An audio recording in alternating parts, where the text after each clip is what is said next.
The end is near. And so What makes a good death and why?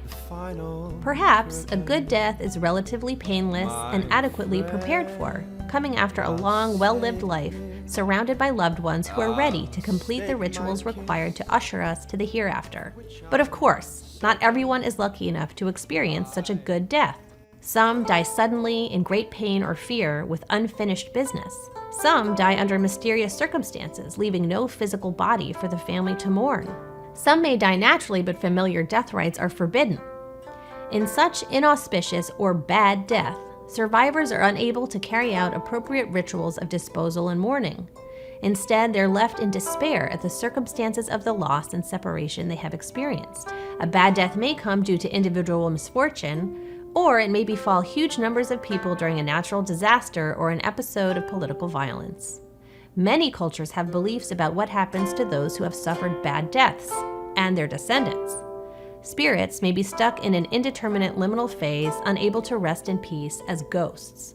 Others may wreak vengeance or cause difficulty in the lives of surviving family until the circumstances of the bad death can be redressed.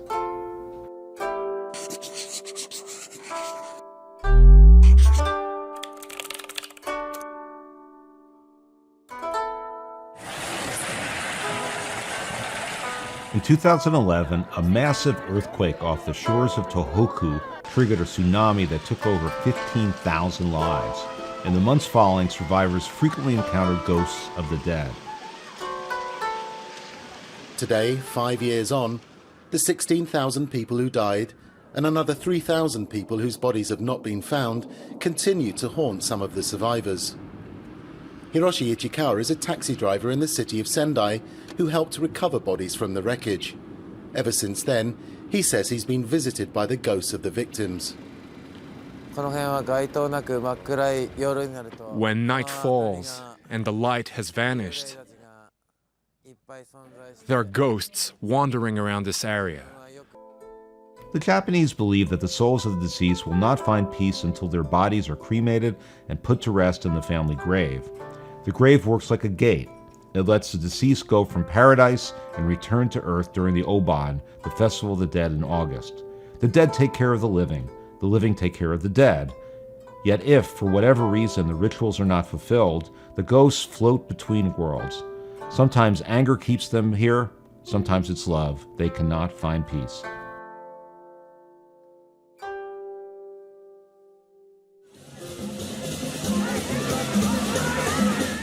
Balinese cremation rituals play a crucial role in ensuring the deceased is reincarnated into younger generations, on a journey towards ultimate spiritual liberation. These rituals depend on the physical remains of the deceased. In 1965, there was a large-scale political coup where purported communists were killed.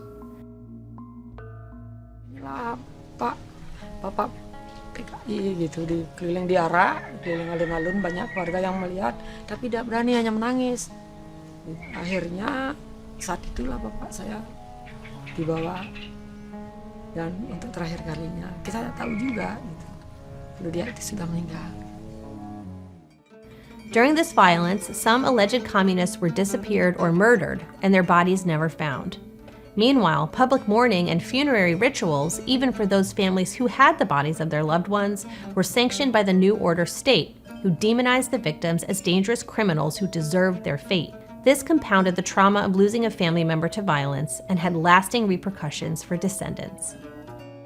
Especially in those cases where the bodies of victims were never recovered and the cremation rituals that would ensure them a place in the pantheon of divine ancestors were never able to be performed, there remain to this day ragged gaps in kinship networks. Since 1965, there have been less than a handful of those killed in the violence who have been said to have returned to their families through reincarnation.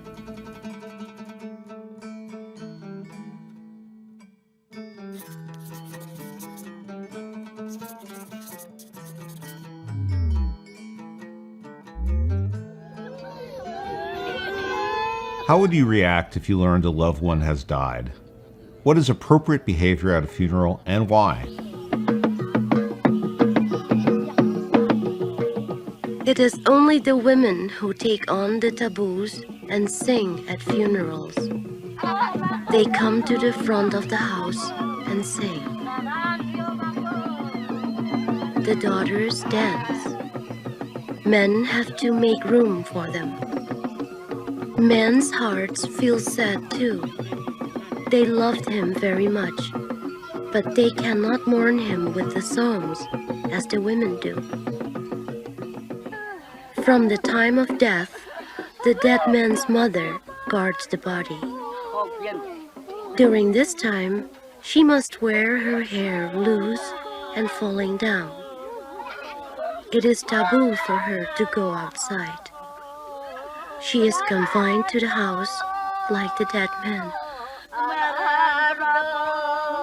Women show their sorrow, especially the daughter and wife, because we were so close to him.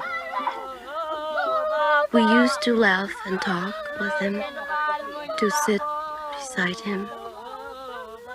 We cry from our hearts. Because of our sorrow, we are moved to say the words of these songs.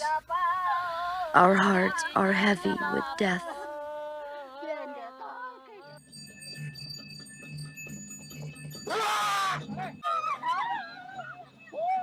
While emotional reactions and public decorum around death might feel obvious or natural, these are shaped and regulated by cultural customs and conventions. In some customs, wailing and crying at the coffin are encouraged, for example, while others don't publicly mourn at all. Writing in the 80s and 90s, anthropologist Renato Rosaldo criticized earlier anthropologists for their approach to death ritual. He felt the ethnographic study of death tend to formalize, externalize, and generalize the experience. What does this mean? Formality refers to the practice of describing human events as if they were normal, highly codified, and always repeated in precisely the same manner. Externality refers to the distance at which ethnographers write. Generality refers to the ways many accounts stress not particular agonies of grief, but general recipes for mourning rituals. In other words, ethnographers tended to look at funerary practices as if they were reproductions of a behavioral template. By viewing and describing death rituals from the outside, Rosaldo thought anthropologists overlooked all the specificity, idiosyncrasy, and improvisation in any event, which will in fact be deeply shaped by the internal emotions of the individuals involved and by the specific histories and pressures informing the community. Rosaldo had unique insight into this issue. His wife, anthropologist Michelle Rosaldo, slipped off a cliff to her death while they were both conducting fieldwork with the Ilongot. His personal grief over her loss led him to understand the Ilongot responses to grief from the inside.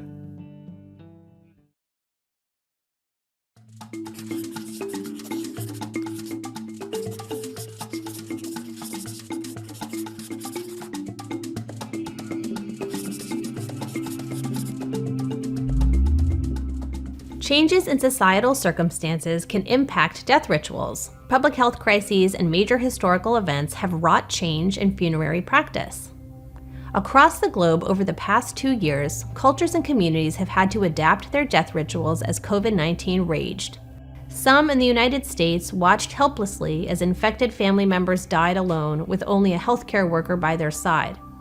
Others, unable to travel during lockdown, had to say goodbye to loved ones via Zoom funerals. These disruptions to the expected rituals of death and burial compounded ordinary grief. Because of the coronavirus and the risk of contagion, family members aren't being allowed in the intensive care unit. And so Elisa Vicari is going into Miss Toro's room, and then she's connecting with Miss Toro's family so that they can actually see their loved one. And they're wondering if maybe this is goodbye, because they don't know how long she'll live. Te estoy extrañando mucho acá, que tú eres una guerrera, que tú eres la mamá de mi mamá. Ms. Toro's family is scattered across the U.S. and in Colombia. With the pandemic, there's no way that they can fly to come together, and they want to be there for her. Abuelita, así estemos lejos, aquí estamos todos por ti. Madre hermosa, acá estamos todos, mamá, explicándole a Dios ¿Cuánto daría por estar allá? Poderte abrazar, poderte besar y decirte cuánto te amo. Abuelita hermosa, mira tu amorcito aquí dormido. Lo tengo en mis brazos dormidito, como te encantaba verlo dormir.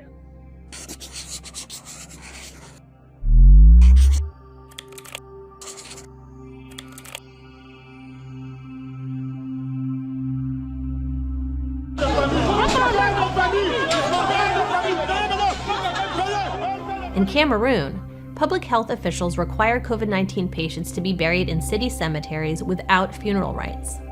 A viral video of a family reclaiming the body of their deceased father to bring home for a proper burial evoked the clash between often distrusted public health protocol and the emotional, communal, and spiritual needs in the face of death. The family wanted to provide their elder a proper Bamileke funeral to ensure his passage to the afterlife and to protect themselves. West African religious philosophies see death as a process requiring specific rites of passage that provide a pathway to the afterlife. As the patriarch of a high-ranking polygamous family, the man's death would traditionally be marked with elaborate funerary rituals, including drumming, dancing, and singing, and he would be buried in ancestral lands. The family feared that failing to provide this would provoke the wrath of his soul and of other deceased ancestors. These vital funerary practices also played a key role in the Ebola epidemic in Liberia, Sierra Leone, and Guinea. In Liberia, the body of the deceased is washed during the mourning period by an elder relative to demonstrate respect. Then, the women in the immediate family and community wrap the body, place it on the ground, and sit with it until the funeral day.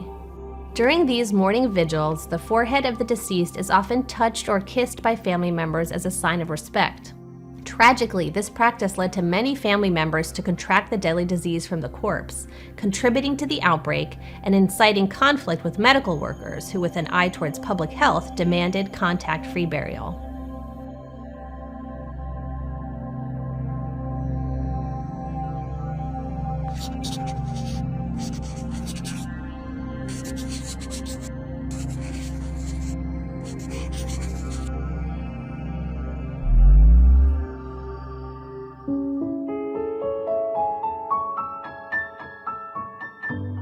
So many death rituals presuppose an afterlife, but what if you don't believe there is one?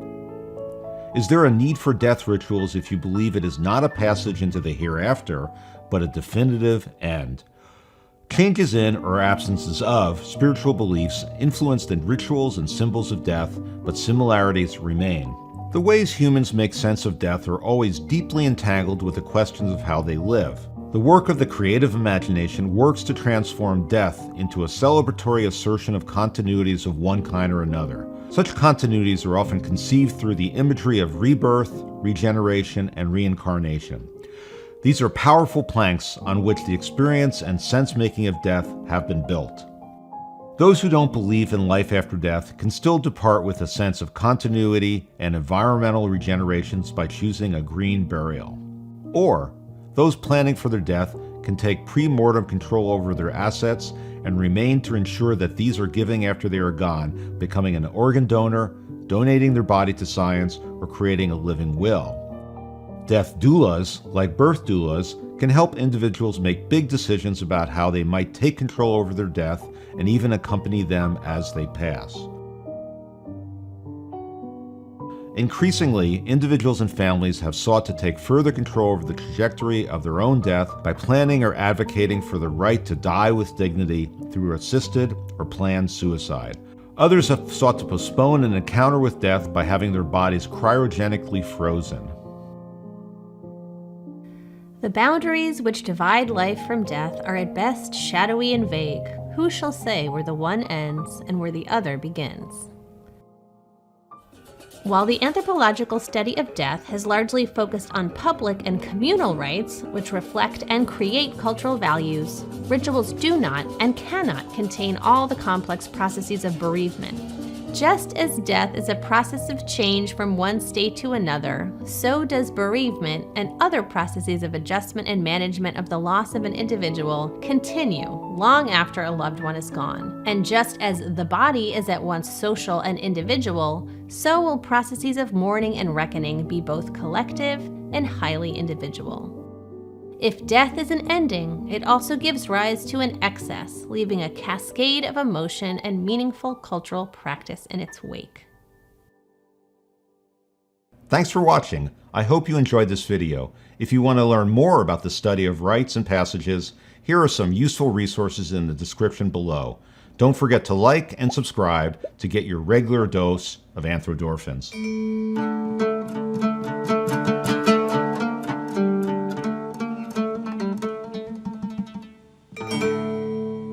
Thank you.